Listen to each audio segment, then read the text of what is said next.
It is exactly 2 decades, 20 years since I was made to be a deacon at St. Luke's Pro Cathedral on the 25th of August 2002 when I was exactly 24 years. Now, after 20 years, I'm 44 years. Today, I'd like to share with you the journey throughout my ministry. I've gone through ups and downs, but God's presence has always been with me. There are truths that I've gleaned in ministry. Number one, in this service that I've served for 20 years, the first thing that I learned is self-sacrifice. I have served from the very far remote parish of Kipsikrok. I learned self-sacrifice. I was assailed by jiggers. I walked in a rugged terrain, sometimes without provisions. I learned that ministry number one has to do with self-sacrifice. Without self-sacrifice, you cannot serve God. We are called to serve God.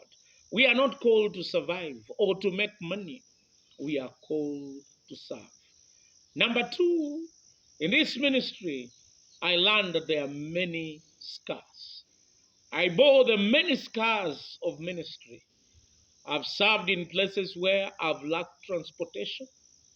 I had to trek for long distances, sometimes to stay without stipend. These scars are what gave me testimony in ministry that God is able to provide.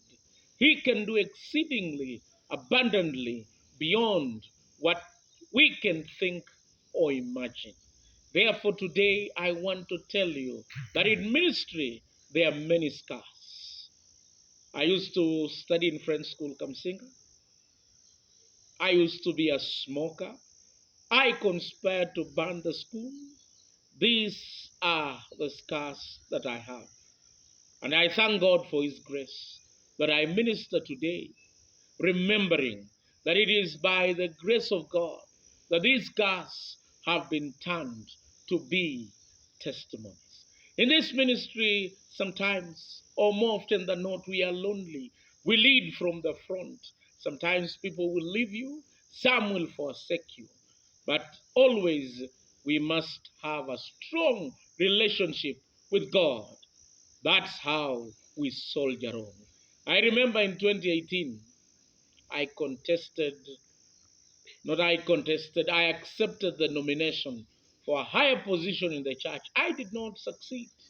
And I tell you, some people never called me again. But I remember one thing with clarity, that in my loneliness, I discover that God's presence will never leave me. Therefore, in this ministry, I've known that we are lonely, but not alone.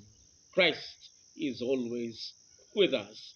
In this ministry, I have learned to depend upon God. Many a times I have faced difficulties, but God has always been there, my provider. El Roi, my shepherd. Jehovah Rapha, my provider. My sustainer, my banner.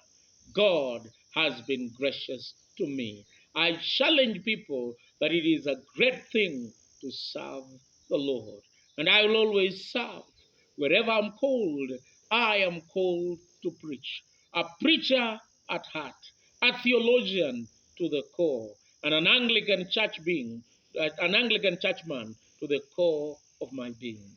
May the Lord richly bless you. May you be encouraged as you serve God. And I serve God with my family and even with our entire family. May the Lord richly bless you. May the Lord be with you. In the name of God the Father, the Son, and the Holy Spirit.